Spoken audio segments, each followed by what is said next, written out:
A big part of my career has been looking at the therapeutic value of the 12 steps because the 12 steps really have harnessed some powerful psychological forces that creates an amazing change in our life. What is that change? Well, the truth is that the 12 steps are engineered to help us achieve emotional sobriety, to achieve true independence of spirit, to achieve autonomy, to learn how to take care of ourselves. These are things that we don't know. Emotional sobriety really helps us learn how to have a healthy relationship, how to have union with the preservation of our integrity, how to cooperate with integrity. Most of us get lost in our relationships. Most of us do a lot of things we don't want to do. We don't really know how to show up in a good way.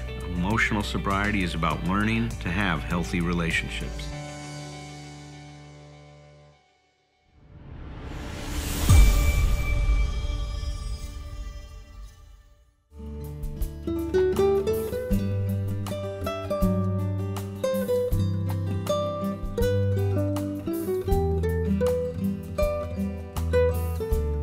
Well, as I mentioned before, Roger's going to continue his ongoing discussion of this chapter called Living Life on Life's Terms. And Raj, were you able to do some editing on that?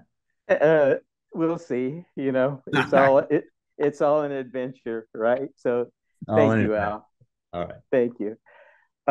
First of all, Al, I want to thank you again. I know I usually do acknowledge you, but I so appreciate you creating this meeting that's been going for 4 years plus now, and for the opportunity for all of us to gather every Thursday, and specifically for the opportunity to share, my thoughts and learn from everyone here.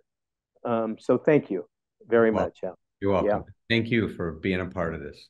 sure. Okay, so last week I had a few more things I wanted to say about humility, which is one of the things that Alan said are necessary in terms of living life on life's terms. And he mentioned two things specifically.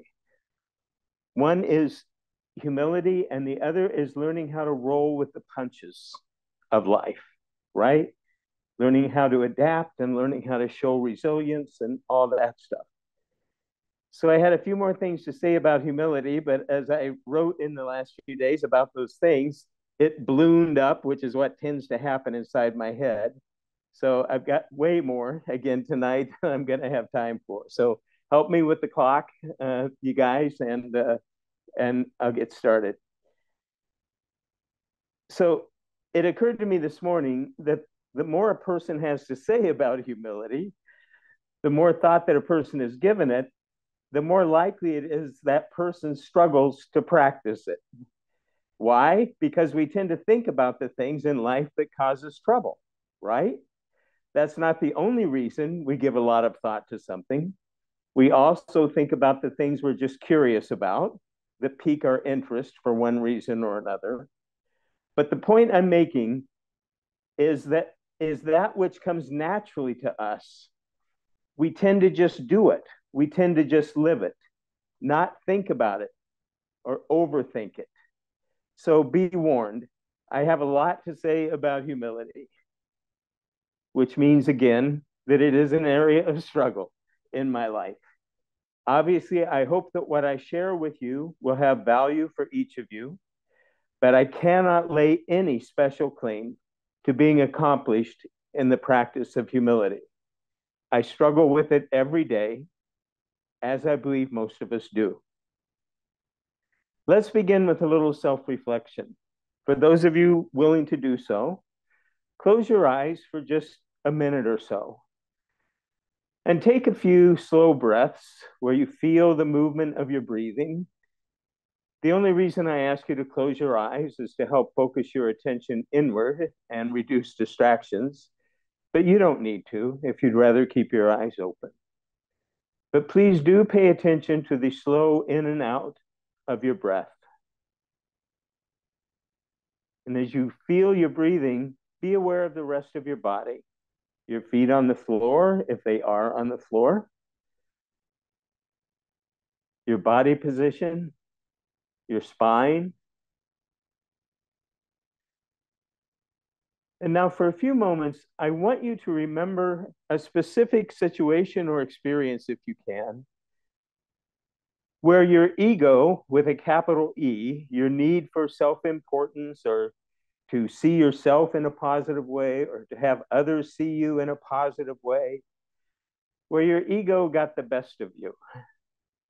Try to remember a specific situation where you found yourself bragging about something you'd accomplished or drawing unnecessary attention to yourself, perhaps.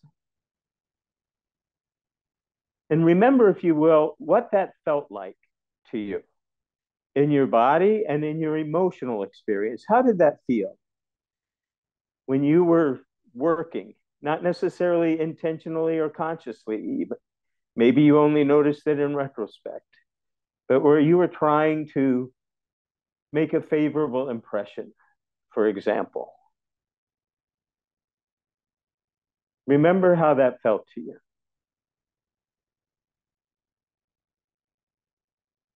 Notice now, as you try to remember one of those moments, if you have any judgments of yourself about it. And then take a couple more breaths where you feel your body. And now I want you to remember an experience at a moment where you may have been tempted to allow your ego to take control, but where you, for some reason, were able to pass on your ego's invitation, where you were able to perhaps follow a more humble, a more humility-centered path. Remember how that felt, if you can remember at all, what your experience was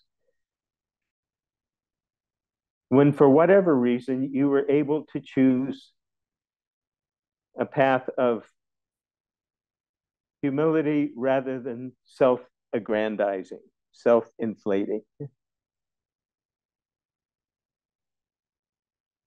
And I ask you each to do this tonight, and you can open your eyes now, if you will, because I want us to have a bit of grounding in the experience, the feeling of humility, the feeling of egocentrism, of being more ego-centered. For those of you who weren't here last week, I want to revisit a couple of things I said then. We talked about the meaning of humility.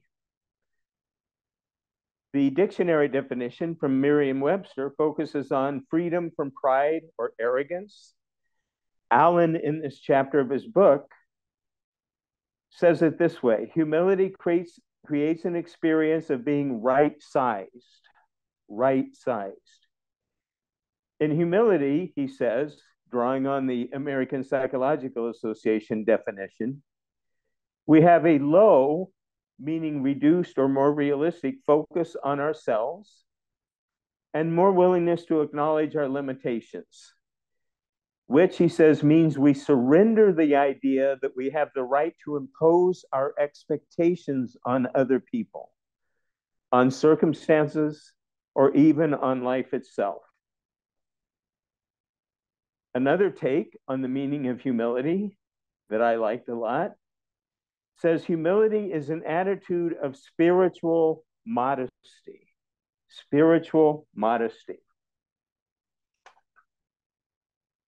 that comes from understanding our place in the larger order of things. It involves not taking our desires, successes, or failings too seriously. And I'll have more to say about that, hopefully, a little bit later. Then there's a description mentioned by another member of the group last week that to be humble is not to think less of ourselves, but to think of ourselves less. I want to say that again. To be humble is not to think less of ourselves, but to think of ourselves less. I love how concise and succinct that is. That's a quote often attributed to the author C.S. Lewis. It's actually from a different writer named Rick Warren in his book, The Purpose-Driven Life. I like a lot of things about this description, but also want to use it as a reminder, once again, about the importance of individual differences among us when we're listening to these ideas and thinking about topics like humility and egocentrism. If I'm someone who struggles with deep-rooted self-centeredness, this description is very on point. But if I'm someone who almost never thinks of myself in my life, of my own values or wants or needs or aspirations, trying to implement this definition in my life is not going to serve me. I already think of myself very little, if at all. It's only going to amplify my existing tendency to disappear from my own life. In most discussions of self-centeredness and arrogance rather, are contrasted with humility. And this makes sense. But the way in which we have been using the term humility in these discussions about emotional sobriety, while it is certainly contrasted with being arrogant, it's also contrasted with a pattern of consistently discounting ourselves and minimizing ourselves in life. That is not humility either. Again, humility is about being realistic, but not in a way that's in the service of the ego. As Thom Rutledge consistently points out in this group, it's about being aligned with reality. It's also about finding balance in our relationships with ourselves, with others, and, as the quote said a few minutes ago, with the larger order of things, the larger picture of life. So, with its emphasis on being of the earth and low and modest, which are the Latin terms of humility and humus, humilis and humus, they mean low, of the earth, of the ground. With that concept of humility in mind, how difficult can it be to have an experience of humility in our lives? It's so basic. It's so simple, right? Well, the truth of the matter is, for almost all of us, it's very difficult for reasons I want to talk about for a few minutes. In our culture, it's very easy to judge and even vilify people who display excessive self-centeredness and glorify those who consistently engage in self-sacrifice or in altruistic behavior. And this is very easy to understand in terms of the very real harm done to ourselves and others by being excessively self-centered in our lives. Also easy to understand in terms of all the good that comes from being concerned with and contributing to the well-being of others. But remember that we talk about emotional sobriety and maturity as finding balance between appropriate concern for our own well-being and concern for the well-being of others. My own point of view is that while awareness certainly needs to be brought to both the process and the consequences of extreme self-absorption and of insensitivity to the needs of others, and those consequences do need to be addressed and identified, but it's a mistake to condemn ourselves or someone else as a person, as a human being, for our self-centered tendencies or our tendency to be dismissive toward ourselves. For me, whether our prevailing behavioral tendencies or patterns in our life are slanted toward arrogance or toward excessive focus on others and inadequate self-care, they're both two sides of the same coin. And we all come by our tendencies and patterns in our life honestly, as you hear us keep emphasizing. We have good reason for who we've become in terms of our genetic inheritance, in terms of our efforts to cope and protect ourselves emotionally in our family of origin, in terms of our cultural influences, and so on. We have each developed the way we have for good reason. So I want us all to keep this in mind, whether it's our self-centered tendencies or our tendencies toward self-diminishing behavior. We've all learned these behaviors and are deeply conditioned in them. And while the behaviors need to be addressed, it's a mistake to evaluate ourselves as a person in terms of them. This same perspective applies to our self-relationship as well. To try to be curious about and seek to understand my words, my feelings, and my actions, rather than simply judge them or condemn them. Yes, I am responsible for my actions, and I am much more likely to change and have more helpful, more effective actions available to me in the future if I compassionately confront myself rather than condemn myself. For me, this attitude towards self and others fosters much greater humility and compassion. Yet there's still much about humility, both conceptually and experientially, that's mysterious and challenging for me every day. For instance, I can imagine hearing two people describing their strengths and limitations quite openly and accurately, both acknowledging reality, neither underestimating or overestimating their accomplishments or their failures, being willing to admit their gaps in knowledge, pitch perfectly exhibiting behaviorally the American Psychological Association definition of humility. But with one person, almost anyone observing him or her can easily discern in their manner, their voice tone, their facial and body expression, the powerful influence of ego with a capital E, of their need to look as good as possible, the need to fulfill the demands of their own self-concept, and their need for the admiration of others. While with the other person who's describing exactly the same aspects of who they are and their accomplishment, one experiences no presence of ego whatsoever. They're saying the same things, but the how of their communication is very different from one another. And this is the most important point I want to make tonight, their relationship to what they are saying is very different. They are each holding or relating to what they are saying in very different ways. Their intentions and motives, either consciously or subconsciously or both, and the meaning of what they were talking about to them are completely different for these two people. If we understand that humility or lack of it is about our relationship to our experience, to reality, to our accomplishments and failures, and about how we hold them, then from this point of view, we can begin to get a handle on understanding humility at a deeper level.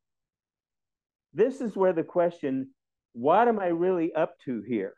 Where am I really coming from in my behavior and my language with other people, is an important question to ask ourselves. What's my actual intent?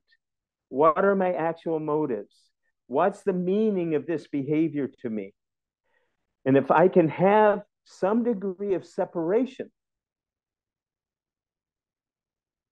from those impulses to move towards self-centeredness, that can be the beginning of progress in the growth of my humility. For one person, as I said, the facts he or she is describing have been hijacked by their ego needs. For the other, in this example, they have not. We can normally sense the difference in where others are coming from, or they can sense the difference in us When we are in the grips of our ego needs, our capacity for accurate self-perception can be severely impaired. This is why it's so important to listen to feedback we get from others regarding our own behavior and its impact on them. Often this feedback can come in the form of how they treat us and behave toward us, by avoiding or withdrawing from us, by behaving aggressively or placatingly toward us, for example. But of course, if our pattern is to be overbalanced toward ego, toward exaggerated self-importance, it may well be that we are not open to the feedback that others have to offer us, either through words or behavior. And we become immediately defensive or aggressive when it's offered in a way that seems critical or judgmental. I believe for the person who has little or no trace of self-importance in their words or manner, this often reflects a kind of healthy detachment from ego that needs to occur when humility is present. One's ego is not driving the bus of this person's personality all of the time. Ego may arise, but this person has space and awareness within themselves to decline its invitation. When a person experiencing humility is talking about his or her accomplishments, he or she could just as easily be talking about somebody else's accomplishments. We sense the healthy detachment, a degree of separation between their accomplishments or their failures and their sense of identity and sense of worth. Their sense of identity and sense of worth. I believe this reflects, at least in that moment, an inner conviction of the person displaying humility and of one's worth and a high degree of acceptance of who they are as a person, as opposed to any individual characteristics or accomplishments. And I cannot emphasize this strongly enough. If my acceptance toward myself as a person and my conviction of my own worth run deep enough, I will be inclined toward humility in my functioning. Why? Because this experience of self-worth and self-acceptance creates a sense of emotional security and stability that is not fully lost when setbacks occur in my life or overly elevated by triumphs and successes. Or if it is lost for a bit, it's more easily regained. In this state, we are integrated enough, whole enough, that we do not completely confuse our identity with specific attributes we possess or fail to possess. That's as close as I've gotten to being able to put into words my understanding of what humility is rooted in, grounded in, so to speak, along with an understanding of one's place in the larger order of things. And still, the practice of humility is very difficult and very challenging. I want to give time to my colleagues, as well as hopefully some time for those attending to share. I want to see if there's something else. The one other thing I want to mention briefly is, if we have this sense of being able to value who we are as a person, one of the characteristics of people who are humble, often in my experience, is an ability to have some fun with their failings, with their imperfections, the ability to poke fun at their arrogance or their self-importance, or their need to demean themselves, or their need to diminish who they are. And I think part of what that indicates, if that kind of, I can't remember the exact term that I used, But with that kind of willingness to poke fun at ourselves, is we are able to do that without any sense of self-rejection, without any sense of actually diminishing ourselves. And the use of humor is one of the most effective ways that we can have of keeping ourselves more humble. But again, not using it in a sense where we are rejecting ourselves as a person. So on that note, I will I will stop for now and open it up to my colleagues and eager to hear your own thoughts about humility. Well, while we find Thom and Herb, I'll go ahead and kick us off. There's Thom. See, look at that. I say it. That's magic for humans. Magic. No, Magic for you. you don't take credit for that, Alan. It's like, where's your humility? You said I knew it was coming. I just do it. I had a feeling I But walked. before you go, Alan, I just need to ask because I was listening to what he said at last. So I want to know about this. If I make a joke about how bad I am at having a sense of humor about my egomania, I'm very humble, right? There, that you can look at it that way. The term I was looking for earlier is the ability to be self-effacing without being self-erasing. Ooh. Okay. Hey, that's a nutshell for you. We love it when therapy rhymes. Some of the most humble people I know have that capacity to be self-effacing without being self-erasing. Go ahead, Al. Yeah. Well, look, I want to always put this in the context. I mean, what does this have to do with living life on life's terms? And it has a lot to do with it. Because what humility does is it surrenders. We surrender our expectations about how that life is supposed to conform to our ideas, to our wishes, to our unenforceable rules. And it's impossible. And I will say this again, Bill calls it an impossible way of life that we put the cart before the horse. When I'm demanding that life does what I want it to, or should be what I want it to be, I'm going to be, Don Quixote, attacking windmills and stuff like that. I mean, I'm going to be at odds and out of alignment with reality. And I'm going to be objecting to it. And that's just going to lead to a lot of frustration, because I'm trying to control something that is not in my control. I'm trying to manage something that's not within my power to manage.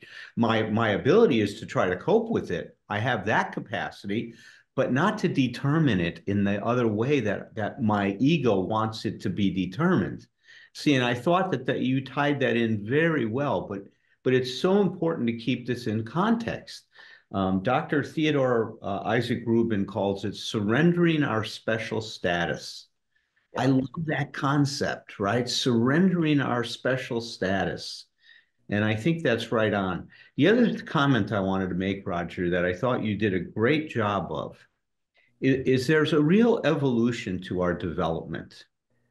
And if we look back at our lives, we see that we go from the development of a sense of self, which is in the early stages is quite fragile and quite influenced and determined by so much of what's going on in our environment, so to speak.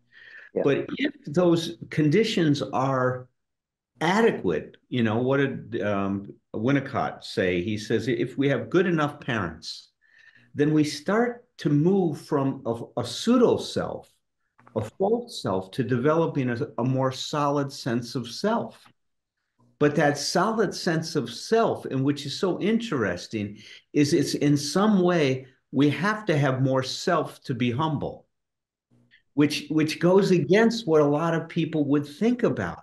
It's the less self we have, the more demanding we're going to be, because we don't have that solid base that you were talking about to be able to deal with life.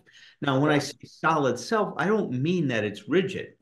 I don't talk about solidity in that way. It's more of a solid flexibility, if you will.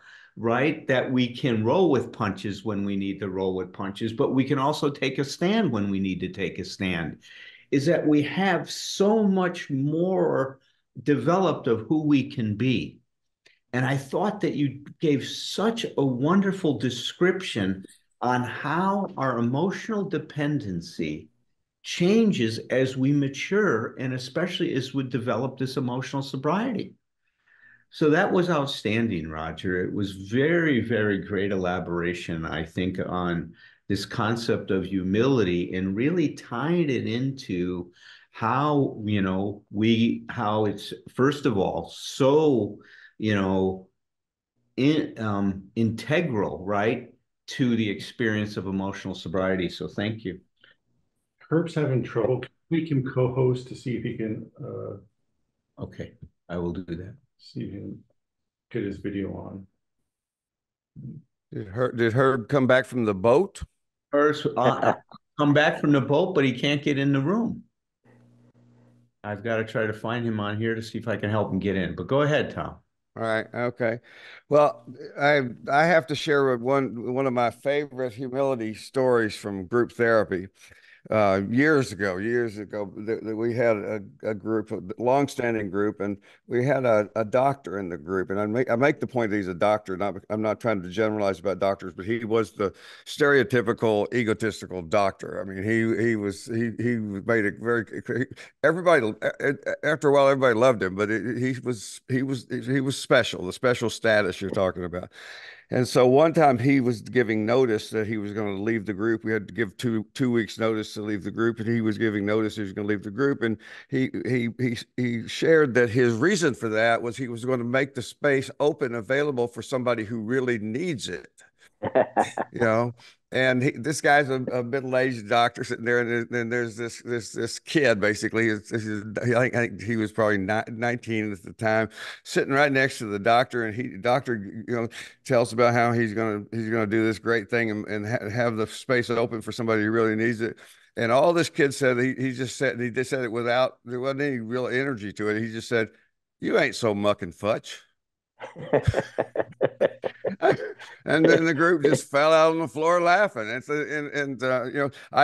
always thought about that as an opportunity for humility not taken, because I think it went right over the doctor's head. But everybody else got that. But there's so much you're saying that I made some notes, but I'm going to pick one thing two things. One is, I appreciate you saying that. I'm repeatedly saying the humility is about getting into reality. I'm not sure I really do repeat that a lot, but I would like to, so I'll start repeating it. And according to that, and I liked it tonight because I was looking at a quotation from Emerson that really speaks to that, and it says, I mean, this is the simple but deep stuff of Ralph Waldo Emerson. To be yourself in a world that is constantly trying to make you something else is the greatest accomplishment.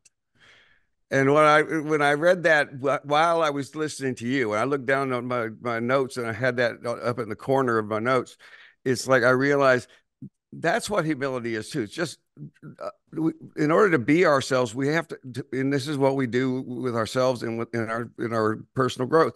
We have to know who we are, and we may not ever know that entirely. I think, I think I'll be working on that the day I drop off the planet. But it's like I sure know a lot more than I used to. And so if you say be yourself, I have a lot more information about that. And I think I love simple things like that basically all these influences on the outside are clamoring to change us, to make us different, to make us nicer, think different things about ourselves. And it's like our job is to hold our position. And then the last thing I'll say is, when you talk about, you were talking about getting a right degree of separation or differentiation. What I was thinking when we were talking about this was basically in my work, it comes down to identifying with the multiple parts of ourselves, the intrapersonal stuff. It comes down to let's let's find out who's in charge, and let's find out who is in charge, and then let's find out who you want to be in charge. And that's where you want the identity, and with the capital I, the pronoun I. And what I have found in what I believe is safe to define as humility is that shed monster mind has nothing to do with humility. That creates so much self-absorption that it's quite the opposite. But and I refer to this in different ways. But if I think about it as a positive inner parent, so that basically self-love is tough love. I tell people it's like I'm not just sitting there, goo-gooing at myself. I'm basically saying, you need to do this. You're important. This is valuable. You got to get this stuff done. But what I know about that part, who's in charge, when I'm talking from that decision maker or that inner parent, I'm not even sure this makes sense to other people, but I can describe it as that part, the part that is saying, get off your ass, Rutledge, and get this done. You've been procrastinating too long, is actually not invested in whether or not I get it done or not. I think it's more like what real parents experience in a healthy way. It's like he wants to, he does his job. He tells me I need to get up, but he's not judging me if I don't. I have that feeling comes across that basically I'm not motivated by the fear of judgment, which is how I grew up. I'm motivated for positive reasons. I'm motivated to get it done, but that voice is not there to basically come to the next day if I don't do it and basically cuss me out and tell me what a piece of shit I am. It just doesn't go there.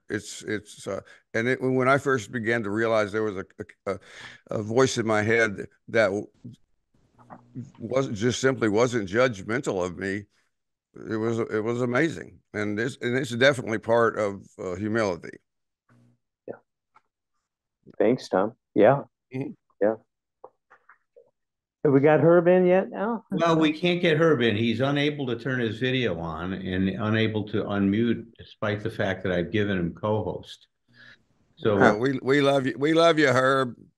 We love you. Well, it's like, I guess all of you hasn't returned from the cruise yet. There's still a part out in the ocean. Anyway, it was really listen. It's such an important dialogue, and so, Thom, are you willing to? I guess we got time. We'll have some shares, but Thom, will you take the lead for next week, and then Herb will go the week after that? Sure. Yeah. Be wonderful. If we can get him unmuted. If we can get Herb to unmute and get his video. We'll 2 weeks. We'll give us 2 weeks to figure out what happened tonight, because we haven't had. What are we doing? What are we doing next week? Is it the same? Are we still in the same chapter? Same chapter. Life on life. Same chapter, and then Roger will come back for another several weeks, and then we're going to be. We're never going to shut him up. I think he did a great job tonight, man, and I was eager to see what else he had on those notes. Now I'm glad to do some more, but I don't want people to Did you watch how hard it was for him to stop and let us talk? Oh my God, he was. I was impressed. That was a moment of humility. That was a moment of humility. Did you guys? I don't want people to fall off. He was crowbarring himself off of it. It's like but by God, we got a new term, Thom. Forced humility. Forced humility. That's right. Does someone need to believe in God to successfully overcome addiction? Well, the way I like to think about what the program does, it connects us to who we really are. And what does that mean? Well, there's this incredible force in you and I, this growth force. It's the force that moved us from crawling to walking. You wanted to take those first steps. And when you fell, and you fell a lot of times, you didn't let your failures stop you. You picked yourself up, you learned from it. And how many times did you fail before you walked? You failed as many times as you needed to. You see that force, I call it a biological imperative, a psychological imperative, a spiritual imperative. It's moving you towards wholeness. It's moving you to be what you can be.